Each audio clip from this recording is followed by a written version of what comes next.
আমরা আজ আমাদের বাচ্চাদের প্রিয় খাবার চিপস নিয়ে একটি ছোট্ট পরীক্ষা করলাম। চিপসের প্যাকেট থেকে একটি চিপস নিয়ে অণুবীক্ষণ যন্ত্রের লেন্সের নিচে রাখতেই দেখা গেল অসংখ্য জীবাণু। এরপর একটি ছুরির সাহায্যে চিপসটি হালকা করে ঘষে যে ধুলো পেলাম তাতে 2 ফোঁটা জল মিশিয়ে আবার লেন্সের নিচে রেখে দেখলাম অবাক করার মতো বিষয়, সামান্য সেই ধুলোতে অসংখ্য জীবাণু দেখা গেল। এত অজস্র জীবাণু দেখে বিশ্বাসই হচ্ছিল না। তাই পরবর্তীতে কয়েকটি চিপস একটি বাটিতে নিয়ে ভালোভাবে গুঁড়ো করলাম। সেই গুঁড়ো থেকে অল্প পরিমাণ নিয়ে তাতে কয়েক ফোঁটা জল মিশিয়ে আবার অণুবীক্ষণ যন্ত্রে পর্যবেক্ষণ করলাম। ফলাফল দেখে সত্যিই বিস্মিত হতে হয়। আপনারা এই ভিডিওতে তা দেখতেই পাচ্ছেন।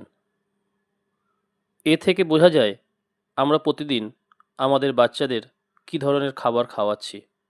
তাই বাচ্চাদের সুস্থ ও হেলদি রাখতে এই ধরনের খাবার থেকে বিরত রাখাই ভালো। ধন্যবাদ।